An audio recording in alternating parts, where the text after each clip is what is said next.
All right. So as you guys know, I am not a WoW player. I played WoW. I played WoW twice. I played WoW once at launch through Wrath of the Lich King, the first expansion. I stopped playing WoW in 2009, and then I played WoW again last year, 2021, so that I could see their new player acquisition experience. I wanted to play a lot of the different games so I can translate Ashes to WoW or Ashes to Guild Wars 2. So it was just brought up on my show that Blizzard's new policy bans World of Warcraft boosting organizations. Fans aren't sure if the change goes far enough. Interesting. On Monday, let's zoom in a little bit more. On Monday morning, Blizzard released a statement about a policy change in World of Warcraft. The developer is updating their policies in order to stop organizations excessively advertising various non-traditional services in-game, which includes boosting, matchmaking, and escrow. This policy is aimed at large-scale organizations that operate these services across multiple realms. As the conditions change by which entities operate in WoW, we are compelled to update our policies. Since we last updated our policies, we have found that an increasing disturbance of gameplay experience has been caused by organizations excessively advertising various non-traditional services. As of today, we will now prohibit organizations who offer boosting, matchmaking, escrow, and other non-traditional services, including those offered for gold. World of Warcraft accounts found to be in violation of this policy are subject to account action. These actions can include warnings, suspensions, and permanent closures. Organizations operating across multiple realms and exercise excessively advertising non-traditional in-game sales are contrary to the terms and conditions of the Blizzard end user license agreement. This policy update does not restrict individuals or guilds from using the provided in-game tools to buy or sell in-game items or activities for in-game currency. However, boosting communities, especially those who operate across multiple realms, are no longer permitted. We urge all such organizations to cease doing business in World of Warcraft immediately in order to maintain uninterrupted access to the game. Okay, so I'm already confused. Okay, I'm already confused. The policy does not restrict individuals or guilds from using the provided in-game tools to buy or sell in-game items or activities for in-game currency. So, like Grumpy Old Man said, are they? I'm very confused as a player. Are they banning if I advertise in the wrong channel? So can I still do the activity? The term boosting, and I want to back up here. One thing that really gives me cause for concern is escrow. I think that if you are banning people who are doing escrow services, then you need to recognize that you just need to create an escrow system in your game. They're trying to break up gold sellers by getting rid of the communities. Yeah, essentially. What prevents guilds from inviting people for a raid for a week? Nothing. The term boosting covers an umbrella of services based around players having content automated for them. This can include leveling from 1 to 60 or going into the toughest content available in the game and walking out with fun achievements and the newest mounts. Fans have already noted concerns about the statement. Specifically, it only goes after the biggest operations. Guilds and individuals can still use the trade chat to sell their services, like a paid run through the latest raid tier or across the latest mount that drops off a rare boss. Indeed, this policy may funnel organizations into trade chat as the safe zones for these offers. The difference between a guild and an organization is ill-defined. Organizations often congregate in off-game platforms where they can access a larger client base and freely advertise their services. Organizations often clog up their group finder feature with advertisements boosted for boosted runs. This policy will likely clear that up. This is a good first step, but it may not be enough for many World of Warcraft fans. There's still a loophole that allows organizations to rebrand as guilds, but that may be addressed in the future. Other fans are still grappling with the question of whether they can support Blizzard via World of Warcraft with the current legal troubles faced by the developers. I don't care about that piece. So I don't care about that. So really, we're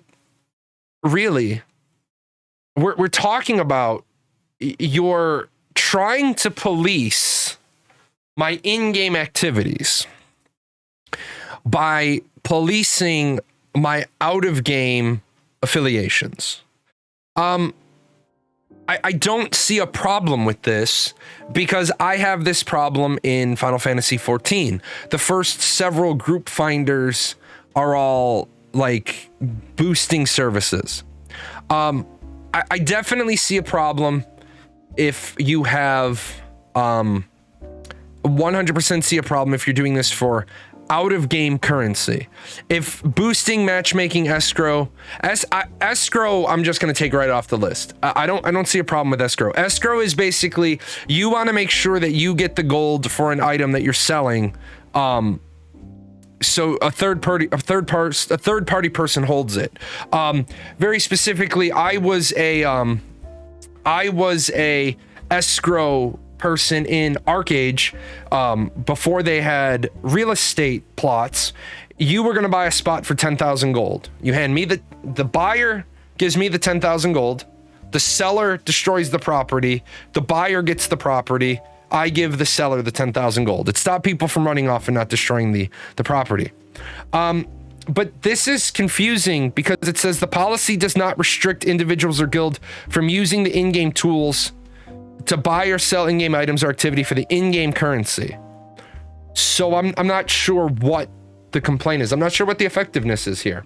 The person who asked the question asked, that's why I brought it up. I wasn't sure how severe it may entail. I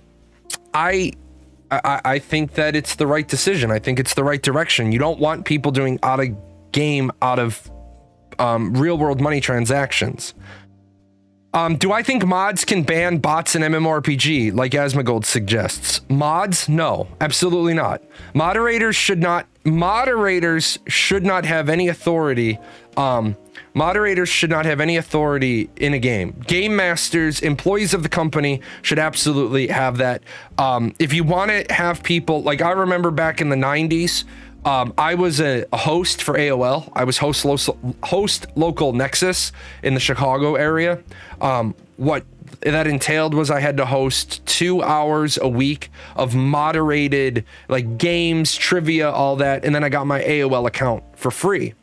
If you want to have unpaid hosts who flag accounts, and their flags go directly to a GM, a staff member with a priority, then yes, absolutely. You want to have target spotters that are targeting suspicious activity. Absolutely. The ability to ban? No, I don't think any non-employee should have the ability to ban at all.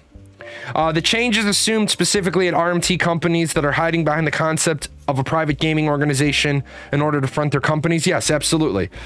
These are just organizations that are charging you out of game money because you want the newest mount, and people pay that stuff.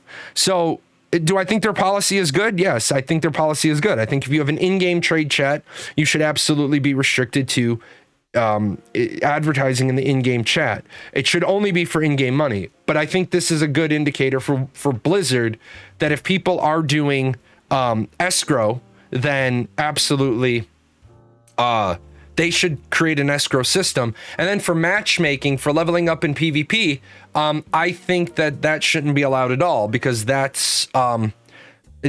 is influencing the game. For your own personal purposes. Like, I don't care about my arena rank, so I make gold by going in there and losing arena fights. I think that takes it away. I think that takes away a little something from the people who want to do it genuinely and authentically. So I'm happy enough to have gone over this. Thank you for bringing it up. I'm not a WoW player, but I think that we can talk about what WoW is doing and then how that might apply to Ashes. I just think it's a little soon for us to be talking about how it'll apply to Ashes, but when Alpha 2 launches, definitely something that we should see what Intrepid's policies are and how it'll affect us in Vera.